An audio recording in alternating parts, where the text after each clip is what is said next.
Hello students, how are you all. So आज हम लोग आईसीएसई फिजिक्स क्लास 8 का physical quantities and measurement discuss करने जा रहे हैं। ये सारा ही जो मैं टॉपिक आपको पढ़ा रही हूँ ये सारा ही आईसीएसई बोर्ड से रिलेटेड है।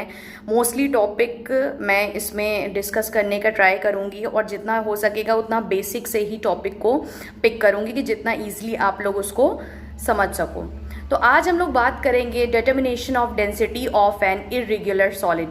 इर्रेगुलर सॉलिड का मतलब ये होता है कि जैसे रेगुलर सॉलिड है, देखो यहाँ पे रेगुलर सॉलिड मैं क्यों नहीं एक्सप्लेन करी हूँ भाई। रेगुलर सॉलिड होंगे क्यूब, क्यूबॉइड और आपका स्फेयर, तो इसका ईजिली हम जो है इसका सर्कल, तो इसका ईजिली हम लोग वॉल्यूम फाइंड आउट कर सकते हैं।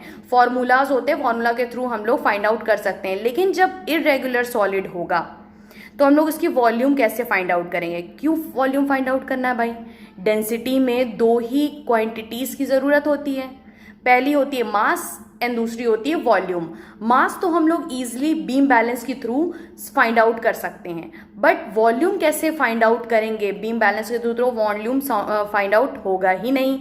वॉल्यूम के लिए हमें एक यहाँ पे ट्रिक यूज़ करनी होगी, या कह सकते हैं एक मेथड यूज़ करना होगा जिससे इजीली हम सबसे पहले तो वॉल्यूम निकाल लें। वॉल्यूम निकल आएगा, मास इजीली हमें पता चल जाएगा बीम बैलेंस के थ्रू। हम लोग फॉर्मूला में पुट कर देंगे D = m/v, हमें डेंसिटी ऑफ इर्रेगुलर सॉलिड भी पता चल जाएगी। लेकिन सबसे पहले मेन चीज़ यहाँ पे क्या है कि हमें वॉल्यूम कैसे फाइंड आउट करना है। चलिए देखते हैं। सबसे पहले कोई सॉलिड ले लिया, let the mass of solid m, let the mass of solid capital M by using beam balance. चलो मान लेते हैं कि वो जो मास था, सॉलिड था, वो एक स्टोन था या जो भी सॉलिड था, उसका मास कैपिटल M है। बीम बैलेंस के थ्रू हमने उसको मेजर कर लिया और एक मेजरिंग सिलेंडर में मैंने वाटर लिया हुआ है 70 ml। फर्स्ट वाला मेजरिंग सिलेंडर आप लोग देखिए, 70 ml वाटर उसके अंदर फिल है। अगर अभी हम वाटर लेवल की बात करें तो 70 ml वाटर है। इसका मतलब हम यहाँ से बोल सकते हैं कि अभी जो वॉल्यूम है, पहला वॉल्यूम है वो अभी क्या है, V1 है। मान लेते हैं क्या है, V1 है।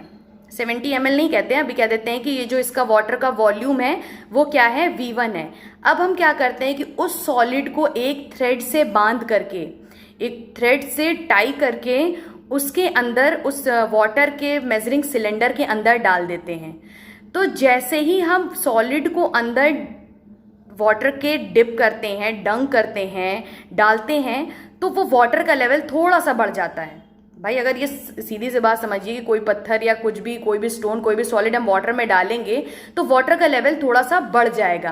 तो यही जो वाटर का लेवल बढ़ा है, यही जो वाटर का लेवल जितना बढ़ा है वो ही हो जाएगा वॉल्यूम ऑफ सॉलिड। बहुत ध्यान से समझना, बहुत ईजी समझ में आएगा। ये जो वाटर का लेवल इंक्रीज हुआ है, ये जो वाटर का लेवल राइज हुआ है, हमें जब हमने वाटर में सॉलिड को टाई करके थ्रेड से बांधा, जिस वजह से वाटर जितना अप साइड आया है, जितना राइज हुआ है, वही हो जाएगा volume of a irregular solid. अब देखिए कि वाटर हमारा 70 था और जैसे ही हमने इर्रेगुलर सॉलिड डाला वो कहाँ पे पहुंच गया, 80 पे पहुंच गया। कहाँ पे पहुंच गया, 80 पे पहुंच गया, 80 ml पे पहुंच गया। तो अब हम कह सकते हैं कि वॉल्यूम ऑफ सॉलिड कितना बढ़ेगा। भाई कितना इंक्रीज हुआ, 10 ml इंक्रीज हुआ। इसका मतलब कि 10 ml क्या हो गया, वॉल्यूम हो गया। वॉल्यूम किसका हो गया, सॉलिड का हो गया। तो कह सकते हैं volume of solid V = V2 - V1 कर देंगे। मतलब V2 हमारा क्या है, 80 है, और V1 हमारा क्या है, 70 है। V2 V1 क्या है, वॉल्यूम ऑफ वाटर, ठीक है, सॉरी वॉल्यूम ऑफ सॉलिड की अभी डालेंगे, V2 - V1 कर दिया। तो यहां से हमारा आंसर क्या आएगा, V हमें चाहिए क्या है, V क्या है, V और वॉल्यूम ऑफ सॉलिड। अब भाई इजीली हमें वॉल्यूम ऑफ सॉलिड पता चल गया, 10 ml। देखो एक बात नोट में मैंने नीचे लिख रखी है, सबसे नीचे साइड आप देखिए, 1 ml = होता है 1 सेंटीमीटर क्यूब। और आपको पता है कि हम लोग डेंसिटी में जब वॉल्यूम की यूनिट लिखते हैं या कहीं भी वॉल्यूम की यूनिट लिखते हैं तो सेंटीमीटर क्यूब में ही लिखते हैं। और आप लोग अभी ये सोच के कंफ्यूज नहीं होना कि मैम ने मेजरिंग सिलेंडर ml में ले रखा है और हमारी मेजरिंग भी जो मेजरमेंट आएगा वो मिलीलीटर में ही आएगा, तो उसको कन्वर्ट कैसे करना है। तो एक टर्म होता है 1 ml = 1 सेंटीमीटर क्यूब। तो जैसे अभी हमारा वॉल्यूम ऑफ सॉलिड 10 मिलीलीटर आया है, तो हम उसको ईजिली कन्वर्ट कर सकते हैं सेंटीमीटर क्यूब में। वो हमारा क्या हो जाएगा, 10 centimetre cube volume of solid. Now we can easily calculate density of solid. अब हमें V भी पता है, अब हमें M भी पता है, ईजिली हम D निकाल लेंगे। चलिए एक क्वेश्चन इसीलिए मैंने यहाँ पे लिख रख दिया है।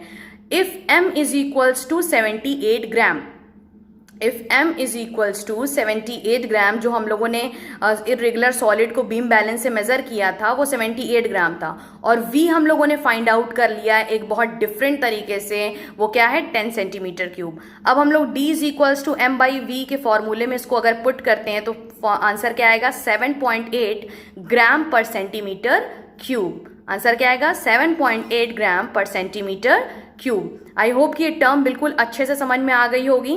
तो चलिए नेक्स्ट टॉपिक देखते हैं। ओके, सो स्टूडेंट्स, एक मेथड और है जिसके थ्रू हम लोग इजीली मेजर कर सकते हैं वॉल्यूम ऑफ इरेगुलर सॉलिड, ठीक है, या density of an irregular solid. Volume पता चल जाएगा तो आपको पता है मास हम लोग इजीली बीम बैलेंस से निकाल लेंगे और D is equals to M by V फॉर्मूले में पुट कर देंगे। चलिए आज हम लोग आपको दिखाते हैं यूरिका कैन के थ्रू हम लोग वॉल्यूम कैसे मेजर कर सकते हैं। सबसे पहले तो हो सकता है कुछ लोग यूरिका कैन के बारे में भी नहीं जानते हो, तो Eureka can is a glass beaker with a side opening near its mouth.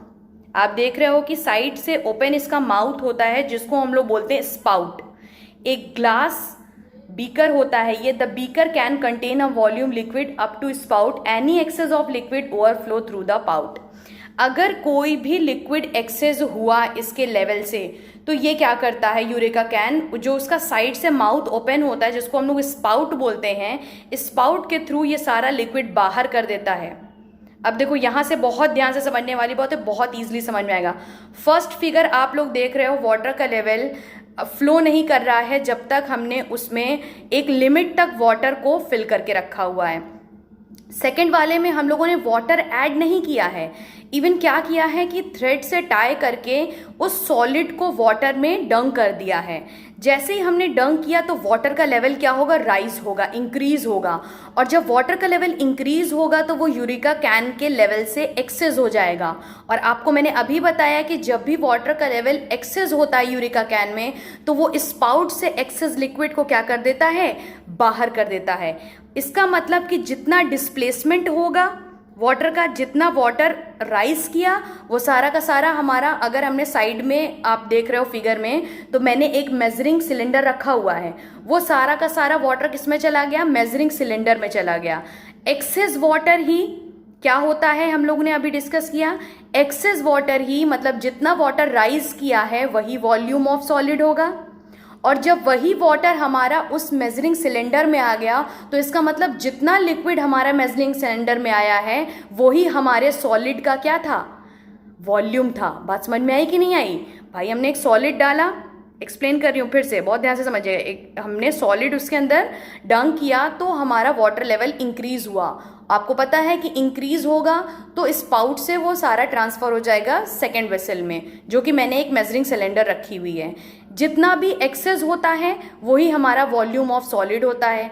Excess water जितना भी हो गया, हमने मान लिया कि 10, 20 जितना भी ml था, वो भी हमारा क्या हो गया, वॉल्यूम ऑफ इरेगुलर सॉलिड। अब हम उसी तरीके से मास निकाल लेंगे, वॉल्यूम पता है और हम क्या फाइंड आउट कर सकते हैं, डेंसिटी ऑफ इरेगुलर सॉलिड। तो ये एक और तरीका हो गया कि अगर कोई दूसरा आपको दे दिया जाए, मेजरिंग सिलेंडर नहीं, अगर हमारे पास हो जाए कि यूरिका कैन हमें दे दिया जाए और मेजरिंग सिलेंडर दोनों दे दिया जाए, तो ईजिली हम लोग फिर से इरेगुलर सॉलिड को की डेंसिटी डिटरमाइन कर सकते हैं। आई होप ये क्लियर हो रहा होगा। ये सारी चीज़ें मैंने बहुत डीपली एक्सप्लेन करने का ट्राई किया है। Okay, let's see next type.